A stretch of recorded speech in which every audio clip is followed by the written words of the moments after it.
isolamento. Nessa pandemia, muita gente passou a trabalhar à distância. E os efeitos podem ser bem nocivos. Não só para a qualidade de vida, como para a qualidade do trabalho. É só prestar atenção na qualidade das piadas aqui do Greg News. Isso é culpa do Zoom, gente, tá? Eu já não sei mais o que tem graça, o que não tem. Que antigamente eu ouvia na redação a risada, a gargalhada, às vezes o muxoxo. Sim, muxoxo, segundo o dicionário, é o estalo da língua no palato demonstrando desdém ou pouco caso. É o famoso... Sim, o português tem uma palavra especificamente por... com suas variações, claro, porque tem o muxoxo simples, que mostra o descontentamento, que é o... É só o... Né? E tem o... que é o muxoxo duplo, que é a negação. Você vai lá, tem a chuva de muxoxo, é o... demonstra proibição expressa. E desde criança, a gente aprendeu a temer o muxoxo mais que tudo no Brasil. O muxoxo, ele é um prenúncio do chinelo. Mesmo na fase adulta, o muxoxo pode fazer perder o emprego. Por exemplo, tá no meio da apresentação, o chefe faz um... Eita, fudeu, é um aviso prévio. Isso não tem mais no Zoom. Você vai dar um... Ninguém vai nem ouvir. Não adianta se desmutar, o microfone não pega. É a morte do muxoxo. Porque você pedir a palavra para falar, olha, senhor, desculpa, eu não estou muito feliz com a situação, mas também não é que eu estou infeliz, é que você... Não, já resolvia. A pandemia matou o muxoxo. Até porque transmite vírus, isso, sabe? No muxoxo, às vezes, vai um perdigoto, um negócio que contamina. E não só o muxoxo, né, gente? Morreu o suspiro também. Não pode mais, não pega. O Zoom não pega o suspiro. Podia denotar paixão, podia denotar cansaço. Também matou o... Isso daí morreu de vez, que é uma quantidade de vírus que sai. Né? O denotava revolta ou desprezo profundo, é a baforada. Pior coisa, a pior resposta que podia ter, a pior ofensa é um... Né? Hoje em dia acabou isso. Quer dizer, não acabou, virou nome de máscara. É o 2. Mas até das brigas de bar, eu tenho saudade. Não de brigar, claro, até porque eu não tenho estrutura, nem estatura para brigar em bar, mas tenho saudade de achar que vai ter uma briga e depois reparar que, na verdade, as pessoas são cariocas. É porque carioca dá bom dia, porra, te amo, seu merda. O único momento que um carioca fica educado, curiosamente, é na hora de brigar. Porque na hora de brigar, o carioca fala, com todo respeito, meu irmão, mas vai tomar no cu. Entendeu? Se eu ouvir um todo respeito, o carioca falando, é porque fudeu, amigo, vai ter porrada.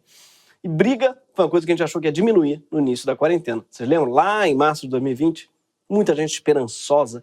Vamos sair melhores dessa pandemia, as pessoas falavam. Covid-se.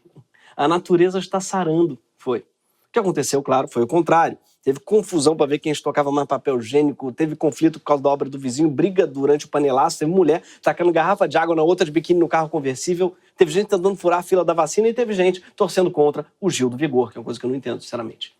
A única coisa que a gente aprendeu nessa quarentena foi que o ser humano não aprende. E não aprende nem que ele não aprende. Senão, a gente não teria que ter aprendido isso, a essa altura do campeonato. E em vez de um período de crescimento espiritual, a quarentena virou um festival de treta de todos os tipos. Os grupos na escola do WhatsApp nem se fala. Né? Que ali virou uma espécie de último refúgio dos pais e mães para brigar. Chorar, para reclamar da escola, para reclamar dos professores, reclamar dos próprios filhos. A senhora está certíssima, estamos todos enlouquecendo. Imagine quem tem 3 filhos, e é porque eu já tenho 3 filhos. 3 computadores ligados ao mesmo tempo, a internet cai de um, você corre para o outro. Quando chega no outro, já caiu de um. Quando você volta, você bota o nome do e-mail de um no e-mail do outro. Dá tudo errado, a tarefa de um vem para a tarefa do outro. Ele começa a fazer, não tem nada a ver com a professora dizendo do outro lado. Aí pede cola, pede papel, pede uma árvore para botar dentro do jornal, para ver se nasce o feijão. Quando você vê, você desenhou um jacaré na lição do mais velho. E o mais velho, que era para desenhar uma borboleta, foi na lição do mais novo. Você vê que o fechamento das escolas criou um atraso no ensino quando o mais velho era para ele estar desenhando uma borboleta. Essa era a lição do mais velho, tá? E a do outro mais novo era colocar uma árvore dentro do jornal para ver se nasce um feijão. Não vai nascer. Mais notícias por mais novo. Enfim, por essas perdas, um dos grandes motivos de treta na pandemia é a questão da abertura das escolas. De modo geral, quem tem filho pequeno está desesperado para as escolas abrirem, enquanto os amigos que não têm filhos chegam tretando. Você quer matar os professores, seu negacionista? Ao que o pai responde, e você não sabe o que é trabalhar com a criança querendo atenção? E o outro fala, sim, eu sei sim, eu tenho cachorro. Aí o outro fala, eu vou te matar! Sim, porque não tem nada que irrita mais um pai do que um pai do pet. Né? O pai de pet, ele está para o pai de criança como um coach está para o psicólogo.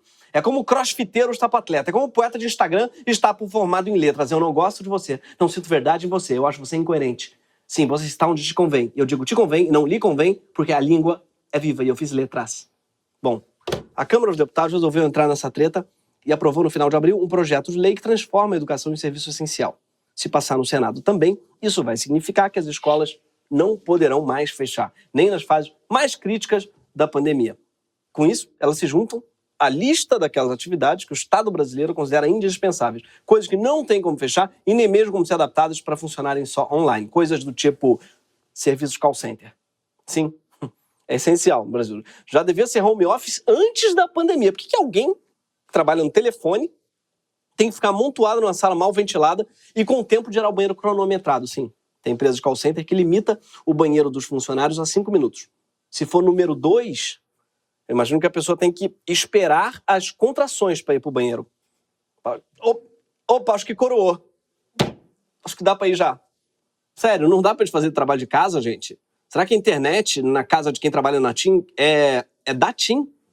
Será que esse que é o problema?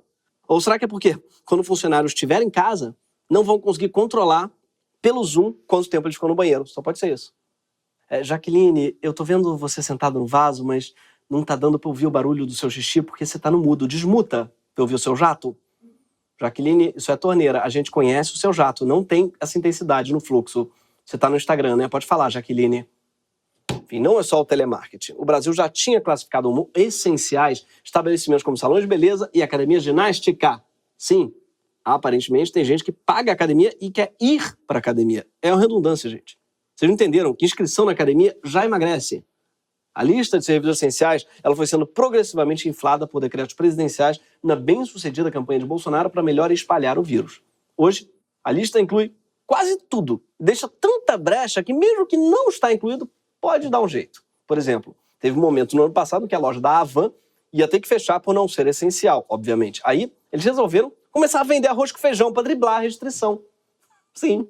Fica a dica aí para as bocas de fumo. Põe um saco de arroz na frente e diz, não, a maconha é brinde. Nosso negócio mesmo é arroz, tio João. Numa lista onde um monte de coisa é essencial, fica difícil saber o que realmente tem prioridade. Mas tem uma coisa que o Bolsonaro manteve fora dessa lista. Escola. A princípio, parece uma contradição para quem disse, no início do governo, que a educação era a prioridade. Em visita ao Ministério da Educação, o presidente Jair Bolsonaro conheceu os novos secretários da pasta e afirmou que a educação é uma prioridade para o país. O que a educação tem que entregar na ponta da linha é um bom brasileiro. E é uma meta nossa, né? É o seguinte, os nossos filhos têm que ser melhor do que nós. Ou seja, a gente só quer que nossos filhos sejam melhores, que o Bolsonaro e o Weintraub, que régua baixa. Meu Deus, isso é a pior nota de corte que já existiu. E mesmo assim, Bolsonaro foi reprovado, porque, ao contrário do filho, ele pelo menos nunca fez cocô na calça num debate. Sim, que o Bolsonaro conseguiu tropeçar no sarrafo mais baixo da história, que é a própria vida dele. Mas é difícil entender, né? Como é que a escola não é prioridade, apesar de um grande pedaço da população precisar dela para tudo, inclusive para não morrer de fome. O Brasil é um dos países do mundo que menos teve aula em 2020. Na verdade, ao longo dessa pandemia, escola é das coisas que menos abriu no Brasil. Escola e pedido de impeachment, que nem precisava abrir tanto, umzinho só já resolvia. Enquanto as escolas quase não abriram, os cursos online não deram conta. Faltou investimento, projeto, coordenação e faltou internet também. O resultado é que a gente foi reprovado em 2020. Sim, o Brasil repetiu de ano. E olha que repetir o ano de 2020 não parece uma boa ideia. Tanto ano bom para repetir por aí. E a gente não repetiu somente. A gente tirou as piores notas do mundo. Um estudo da FGV avaliou os programas de educação remota da rede pública e criou um índice com notas de 0 a 10. E o resultado é desastroso. A nota média dos estados foi 2,4. Nas capitais foi 1,6. Sim, a capital vai pior que o interior. Acho que o fato dos governadores morarem na capital piora muito a nossa média, sobretudo no Rio de Janeiro, né? Vamos combinar que a gente já não vinha sendo muito bom aluno. O Brasil fica lá atrás nos rankings internacionais. A aprendizagem de português está estagnada há mais de uma década, está ruim e sem progredir. E 2/3 dos estudantes do ensino médio do país não sabem o básico de matemática. Deve ser por isso que aquele meme da Nazaré Confusa fez tanto sucesso por aqui. Eu mesmo identifico muito com ela, aquelas coisas que passam na frente da cara dela, não faço ideia, porque aquilo para mim é grego. E claro que em matéria de memes, a gente continua garantindo o nosso 10. É pena que tudo que a gente tira 10 não é matéria. Já percebeu? É igual esporte. Dos esportes que o Brasil ganharia ouro, nenhum vai para a Olimpíada. Não entendo isso. Futebol, futsal, capoeira, jiu-jitsu, frescobol, peteca, nada. O critério, eu acho que para um esporte virar olímpico é a maioria do povo brasileiro não saber jogar. Sim. Não põe esporte não que é popular no Brasil, eles vão ganhar. Então não põe não. Põe só isso daí que ninguém se importa. Pelo amor de Deus, gente. Que badminton, o quê? Põe lá peteca. Muito mais gente joga. Voltando à educação. O problema é que, em cima daquilo que já estava ruim, veio uma crise gigante. E junto com a crise, veio uma gente que adora a crise. Sim, a gente foi acometido pela síndrome de Paulo Guedes, que parece sempre ver o lado bom da morte dos outros. O governo viu na crise uma boa oportunidade de cortar custos. Sim, o Brasil, no meio de um desastre, cortou loucamente as verbas da educação. Entre vetos e bloqueios na sessão presidencial, a pasta perdeu incríveis 3,9 bilhões de reais. E Paulo Guedes ainda ameaça cortar mais. Nós temos que ter muito cuidado. Quer criar o auxílio emergencial de novo? Tem que ter muito cuidado. Pensa bastante. Porque se fizer isso, não pode ter aumento automático de verbas para a educação, para a segurança pública, porque a prioridade passou a ser absoluta. É uma guerra. Durante a guerra, é fazer armamento bélico. Pega as guerras, os episódios de guerra aí, vê se teve aumento de salário durante a guerra, vê se teve dinheiro para saúde, educação. Não tem. É dinheiro para a guerra. Aqui é a mesma coisa. Se apertar o botão ali, vai ter que travar o resto todo. Então vamos aspirar, vamos observar a economia, vamos observar a saúde, os dois andam juntos e vamos esperar pelo melhor. Se você disser que a pandemia está realmente assolando o Brasil de novo, você vai declarar um estado de guerra. Vamos observar, vamos esperar pelo melhor. Não parece um ministro da Economia, parece um coach quântico. Vamos fazer uma vigília ao jogar energia boa para ver se passa. Ele chega a dizer, se você disser que a pandemia está realmente assolando o país de novo, mas se você disser... E se você não disser, acaba? É a síndrome do Morgan Freeman. Se não falar na pandemia, gente, ela desaparece. Tem que soprar pó de canela, dar 3 pulinhos, pede para São Longuinho encontrar vacina. Mas esse é o menor dos problemas da fala dele, tá? Porque, para começar, não é verdade que os países cortam gasto com educação em tempos de guerra. Isso é mentira. Esse gráfico, por exemplo, mostra a evolução dos gastos com educação para os principais países envolvidos na Segunda Guerra Mundial. Em todos eles, os gastos com educação aumentaram entre 1940 e 1945, ou seja, durante a guerra. Depois, Paulo Guedes dá a entender que tem que cortar o orçamento em todos os lugares, mas não foi isso que ele fez. Porque enquanto a educação perdeu orçamento, esse ano a defesa ganhou. Sim, os militares levaram a bolada. 22% de todo o investimento do governo federal foi para eles. Eles também foram a única categoria de servidores que deve ser contemplada com reajuste, o que vai consumir mais que 7 bilhões de reais em dinheiro público. E aí vem o segundo problema, a gente não está em guerra, a gente está numa pandemia, não adianta nada dar dinheiro para militar numa pandemia, mas dar dinheiro para educação pode ajudar bastante. Ele não entendeu nem que a metáfora da guerra é uma metáfora, nem que, mesmo na guerra, você investe em escola, provando que ele não entende nem de guerra, nem de metáfora. Além de não entender de ser ministro da Economia, porque esperar pelo melhor é o equivalente ministerial de esperar que os nazistas mudem de ideia antes de entrar na Polônia. Vamos esperar pelo melhor, vamos aspirar. Vamos dar as mãos e observar. 2020 foi o ano de menor gasto do MEC com educação básica desde 2010. A verba destinada a reformar escolas, fundamental para prover saneamento e ventilação ideais para o retorno mais seguro às aulas presenciais, teve queda de quase 60% em 2020. E não foram cortes só na educação presencial, não. O programa de conexão das escolas à internet, o Educação Conectada, ele teve menos da metade dos recursos de 2019. E o presidente ainda vetou o projeto de lei que pretendia garantir a compra de planos de internet móvel e de tablets para professores e alunos da educação básica. Ele justificou o veto desse jeito aqui. Há poucas semanas, o pessoal deve se lembrar que eu vetei um projeto que visava dar internet grátis para todo mundo no Brasil. Bacana, né? Agora, quanto custava o projeto? Alguns bilhões de reais. No projeto estava dizendo quem ia pagar essa conta? Não. Então, de acordo com o artigo 85 da Constituição, eu tinha que vetar esse projeto. Senão eu estaria em curso em crime de responsabilidade. Sim, alguns bilhões de reais que custava, mais especificamente 3,5 bilhões de reais, ou metade do reajuste que você deu para os militares. E não era internet grátis para todo mundo, e sim para todo mundo que precisava de internet e tablet para ter o mínimo necessário para estudar. Era para os alunos e professores de educação básica. E o projeto indicava exatamente de onde ele podia tirar o dinheiro. Não seria crime de responsabilidade. Crime de responsabilidade é deixar 400 mil pessoas morrerem por falta de vacina. Acho que ele não sabe o que é crime e nem o que é responsabilidade. Todos os países desenvolvidos responderam a essa crise, que é a maior da história da educação, investindo dinheiro em educação. Olha só que coisa. Dos países da OCDE, o clube de países no qual o Bolsonaro quer entrar, 35% mantiveram os investimentos em educação durante a crise. Os outros 65% aumentaram durante a crise. Nenhum diminuiu. Só os Estados Unidos anunciaram mais de 500 bilhões de dólares em educação. Bolsonaro entendeu errado o Conselho de Economia Criativa. Ele acha que é para criar. Vamos criar uma economia, vamos inventar moda na economia. E o problema, tá? Aqui não é só dinheiro, porque nada foi feito em nenhum aspecto. Não teve programa para educação. Até que, do nada, a base de Bolsonaro na Câmara aprova uma lei agora, outro dia, dizendo que a não educação é essencial. Sim, foi isso mesmo que eles fizeram, a lei. Agora ficou decidido que é essencial. O problema é que os fatos estão contra a lei. A maioria dos professores não foi vacinada contra a Covid, as escolas não têm ventilação adequada, muitas não têm nem estrutura para lavar as mãos. 1 a cada 4 escolas não tem nem coleta de esgoto. Sim, o Bolsonaro acha que o professor é que nem o filho dele, que não precisa ir ao banheiro. Faz ali mesmo onde tiver. Queria muito que isso virasse gíria, aliás. Professor, eu vou ter que ir ao banheiro, senão eu vou fazer o Flávio. Acho que o Flávio deve ter trabalhado muito tempo com telemarketing. Acho que é isso aí. Sei lá, soltou. Os professores rejeitam o rótulo de essencial. Por quê? Porque ele não vem acompanhado de nenhum cuidado ou de nenhuma garantia, mas ele vem acompanhado de várias obrigações. Mais especificamente, ele pode tirar dos professores o direito à greve, por exemplo. O governo acha que o professor é idiota. Ele faz igual aquele aluno que passava o ano inteiro fazendo merda e no dia dos professores levava uma maçã. Enfia essa maçã no cu, Gregório. Ouvi isso. E sai de cima da mesa, por favor, e põe a roupa. A verdade é que não devia precisar de lei. É óbvio que a educação é essencial. Só que ser essencial em meio a centenas de outras coisas essenciais não significa nada. É meio tipo ganhar desconto no Uber Eats. Você não se sente muito especial. Não.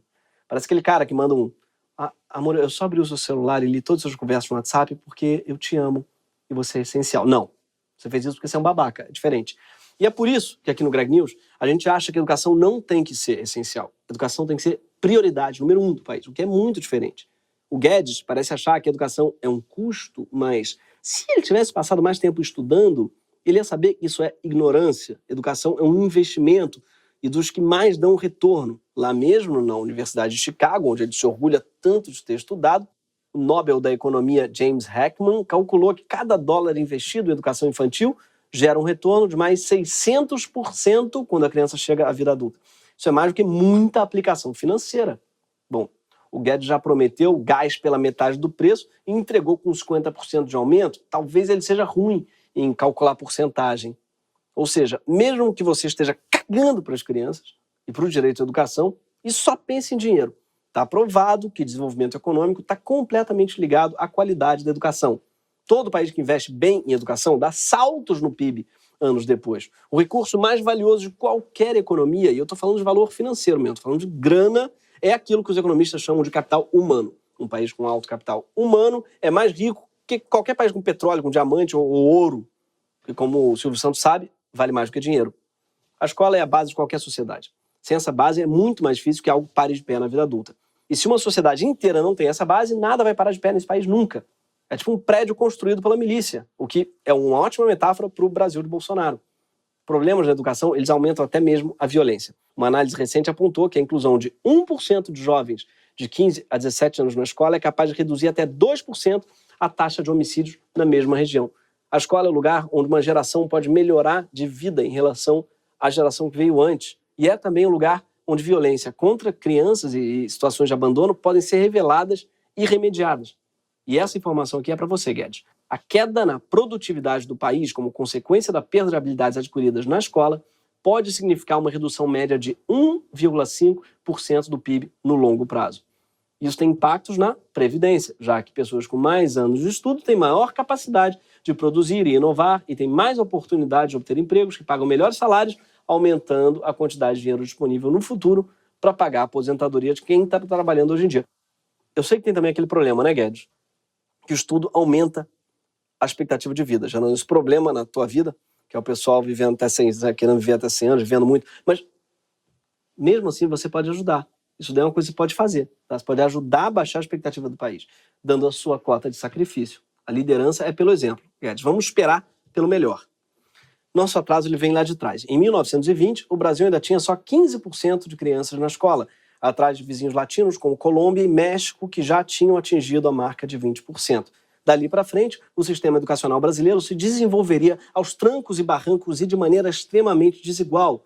O Brasil só chegaria a 90% de inclusão, que é uma marca que os Estados Unidos tinham atingido em 1900, 90 anos depois, em 1990. que foi quando eu entrei na escola, por coincidência. Ou seja, foi graças a mim. Eu nunca ouvi um só muito obrigado. O Brasil também sempre investiu pouco nos professores de educação básica. Uma pesquisa de uma fundação internacional, comparando 35 países de todas as regiões do mundo, a gente ficou em último. Sim, a gente é o país onde o professor é mais desvalorizado, onde ele tem o status social mais baixo, onde ele tem o salário mais miserável e onde ele ainda precisa aguentar a escola sem partido. Não sei se vocês viram o filme Druck. É sobre uns professores dinamarqueses que enchem a cara de champanhe e vão dar aula. Eu não fiquei chocado com o alcoolismo, eu fiquei chocado com o champanhe. Aqui o salário mal dá pro corote. Um professor que veja esse filme e tente replicar a experiência, vai beber velho barreiro e não vai ter uma privada para vomitar no intervalo. Já os deputados brasileiros, assim como os juízes, eles ganham tanto ou mais que seus colegas europeus, que vivem numa economia rica e têm que gastar em euro. Ou seja, os professores ganham pouco, trabalham num país que nunca valorizou a educação, muitas vezes em condições desumanas, além de não terem recebido nenhuma atenção ou merecido nenhuma política pública decente em um ano de pandemia. Como a gente viu, muitos professores não têm nem banheiro na escola. Mas, segundo alguns deputados, se as escolas estão fechadas é por culpa dos professores. Sim, veja o que diz o Ricardo Barros, que é o líder do governo Bolsonaro na Câmara. Não tem nenhuma razão para o professor não estar dando aula. Nenhuma. O profissional de saúde está indo trabalhar, o profissional do transporte está indo trabalhar, o profissional da segurança está indo trabalhar, o pessoal do comércio está indo trabalhar, só o professor que não quer trabalhar. Não, os humoristas também não querem, Ricardo. Fazer piada na pandemia é ruim demais. A gente preferia ser mais direto e mandar logo o deputado tomar no cu. Sinceramente, era o que eu queria. Quem vem os deputados vem dizer que a educação é essencial, enquanto açucateiam, enquanto olha o estado da escola. Né? Sendo que depois de um ano de pandemia, a gente sabe que é possível sim pensar em bons arranjos para a educação continuar funcionando. A França fez de tudo para manter as escolas abertas na maior parte do tempo. E conseguiu. No abre e fecha de escolas, países criaram sistemas de entrega de atividades para serem feitas em casa. Portugal transformou um canal da TV aberta em sala de aula associada à hashtag Estudo em Casa. Foi até o presidente de Portugal, sim, ele foi lá dar uma aula ao vivo. Mas hoje vou matar saudades das milhares de aulas que dei ao longo da minha vida e venho homenagear esta equipa, Estudo em Casa, e agradecer-lhe. Agradecer como professor e agradecer como Presidente da República. E agora, o que apetece, eu digo-vos o que é que me apetece, é chegar ao fim a proibição de abraçar e beijar as pessoas. Eu tenho a fama de beijoqueiro. Mas é verdade, sou beijoqueiro. Eu tenho muita inveja dos portugueses, porque lá eles podem rir do presidente ser beijoqueiro. Eu gosto que ele fala como quem pede desculpa. Eu sou beijoqueiro. Como quem diz, meu crime é amar demais. Me prendam. Sim, não, a gente não se incomoda. Nosso presidente deve dar uma olhadinha para você ver o que é. Um problema é, se beijasse uma pessoa, a pessoa se desfazeria porque sai ácido sulfúrico com enxofre da boca da pessoa. Então não tem esse problema de ser beijoqueiro. Beija à vontade. A gente até tinha um candidato que era professor como ele, né? Me deu assim, deu uma saudade daquela época. Te lembra? Vota no professor. Mas era uma escolha difícil. Entre o Bolsonaro e um professor. Era difícil. Era difícil pra caramba. Vários países reviveram teleaulas e usaram até o rádio para fazer as aulas chegarem às casas de alunos. Já que no Brasil, a TV pública sustentada com dinheiro público acha que prioritário mesmo é o Manhattan Connection. Sim. Porque a TV Cultura, pelo jeito, acha que educar, claro, é importante, mas fundamental mesmo é o brasileiro saber qual é o melhor hambúrguer do Lower East Side. É saber que ali na 43, com a Quinta, surgiu ali uma, sei lá, porqueria, pelo amor de Deus. Nem só a TV pública poderia ocupar o espaço com isso. A TV aberta é uma concessão pública. Sim, a Globo podia ocupar as tardes com aulas ao vivo, em vez de reprisar Tititi. Vários atores, inclusive, já deram aula antes de atuar. Vera Holtz era professora de matemática, sabia sim. Alessandra Negrini dava aula de inglês. Fernanda Montenegro dava aulas de português. Ah, mas isso não daria audiência, gente. Ah, sim, porque Tititi tá bombando, né? É uma reprise que todo mundo parou para ver. Acho que não, vocês já deram uma olhada. Enfim, agora imagina Fernanda Montenegro ensinando a usar crase. Isso é entretenimento. Outros países aperfeiçoaram os recursos digitais já disponíveis ou criaram plataformas digitais boas para aulas à distância. Treinaram professores e adaptaram escolas para o ar circular melhor. No Uruguai, todos os estudantes tiveram garantidos pelo governo computador e acesso à internet. E as escolas ficaram abertas para servir a merenda às crianças de famílias mais vulneráveis. Já a Espanha levou as aulas para espaços ao ar livre.